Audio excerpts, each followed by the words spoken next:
और हमारे नेता ओम प्रकाश सिंह से अपने आप को जोड़ते हुए अपनी बात रखता हूँ। मान्यवर यूपी सरकार बजट को लेकर बड़े बड़े दावे कर रही है। इस बजट का असर धरातल पर कहीं दिखाई नहीं दे रहा। यूपी का किसान और आम आदमी सरकार के इस बजट से खुद को ठगा महसूस कर रहा है। इस बजट का फ़ायदा ना तो किसान को हो रहा है और ना ही आम आदमी को हो रहा है।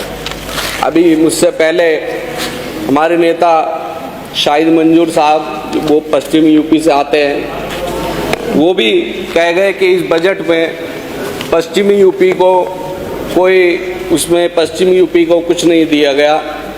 मैं एक चीज़ कहना चाहता हूँ, जब पश्चिमी यूपी के लैंग्वेज का ही बटन नहीं दिया तो बजट में क्या देंगे जो है। और इसको अपने शेर के साथ आगे बढ़ना चाहता हूँ। ज़रूरत है उजाले की, अंधेरा कर दिया तुमने, कि लफ्ज़े रहनुमाई को भी गंदा कर दिया तुमने। माननीय अध्यक्ष जी, मेरे जनपद शामली की चीनी मिलों के बारे में कुछ आपको बताना चाहता हूँ। मेरे जनपद में थाना भवन बजाज शुगर मिल पर लगभग किसानों के 150 करोड़ रुपए का बकाया है, और शामली शुगर मिल पर इस साल का तो छोड़ ही दीजिए, पिछले साल का लगभग 103 करोड़ रुपए बकाया है, और ऊन शुगर मिल का 46 करोड़ रुपए बकाया है। माननीय अध्यक्ष जी, 2023 में सरकार ने किसान से बिजली नलकूप के बिल माफ़ी करने का ऐलान किया था, जो आज तक के नहीं हुआ है। अगर गन्ना किसानों के साथ इसी तरीके की ठगी होती रही तो वो दिन दूर नहीं है कि गन्ना किसान कोई ना कोई अल्टरनेट फसल जो है वो चुन लेगा। माननीय अध्यक्ष जी, सहकारी चीनी मिलों में 20 से 22 हज़ार कर्मचारी काम करते हैं, और उन लोगों की जो डेली अलाउंस है, डीए बढ़ाने की उनकी मांग है, जो 38% है, वो लोग भी चाहते हैं कि जिस तरह और लोगों को मिल रहा है उनको भी 54% मिले। माननीय अध्यक्ष जी, किसान सम्मान निधि 6,000 से बढ़ाकर 12,000 रुपये की जाए। सभी को किसान सम्मान निधि मिलनी चाहिए। किसान सरकारी नौकर हो या पेंशन पर हो, वह भी किसान ही होता है। माननीय अध्यक्ष जी, खाद, यूरिया, डाई की कीमतें आसमान छू रही हैं, और किसानों को लंबी लंबी लाइनों में खड़े होकर लाठियां खानी पड़ रही हैं। लिक्विड नैनो जो आता है माननीय अध्यक्ष जी, वो किसानों को ज़बरदस्ती खरीदना पड़ रहा है, और हम सब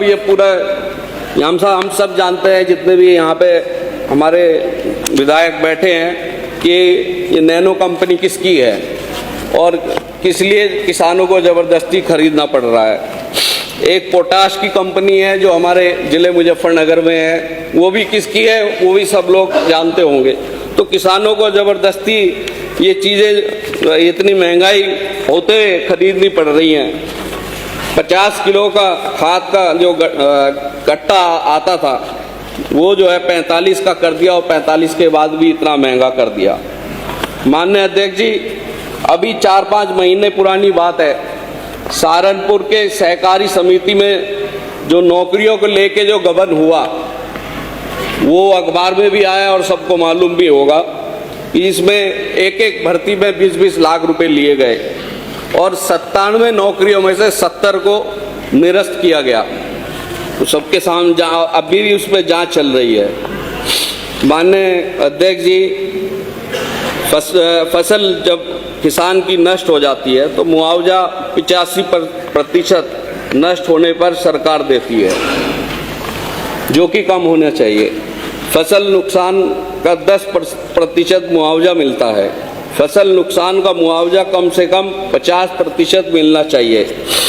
मतलब अगर किसान की फसल को 5,000 का नुकसान हुआ तो उसे सिर्फ 200 रुपये मिलेंगे मुआवजे में। तो इसको भी बजट में जो है चेंज करना चाहिए। अभी हमारे पश्चिम के विधायक हैं, सोलर पंप की बात कर रहे थे, बड़ी गुणगान कर रहे थे। सरकार का कहना है कि 22,000 सोलर पंप प्रदेश में लगा दिए गए हैं। माननीय विधायक जी 5 मिनट पहले तो इतने बड़े प्रदेश में 22,000 सोलर पंप ऐसा शामली में हमने तो नहीं देखा है। और मैं एक बात और कहना चाहता हूँ कि ये धन्यवाद विधायक। मैम डिस्टर्ब मत कीजिए, मैम पहली बार बोल रहे हैं जो है। 5 मिनट हो गए। शामली मेरे गृह जनपद शामली में मैंने कहीं भी सोलर पंप नहीं देखा है। 1 बीघा जमीन वाला गरीब आदमी जिसके दोनों तरफ पानी रोक दिया। माननीय मंत्री जी को 1.5 लाख रुपए। दयाशंकर मिश्रा जी, माननीय मंत्री दयाशंकर मिश्रा जी, अपने जिले की मांग तो कर ले। तो पहले रख लेना चाहिए विधायक जी, लिख करके दे अपने जिले की मांग तो पहले रख लेना चाहिए। माननीय अध्यक्ष जी मेरे शामली जनपद में ट्रॉमा सेंटर, माननीय मेरे शामली मंत्री जी मांग गंगो होते हुए शाहजहांपुर तक बनना चाहिए, उसके लिए मैं मांग करना चाहता हूं। और कस्बों में इलेक्ट्रिफिकेशन होनी चाहिए, वो मेरी एक मांग है। मेरे इतने सारे वो रह गए, कुछ तो मैं थोड़ा और टाइम दे दीजिए अगर लिख के दे दीजिएगा, लिख के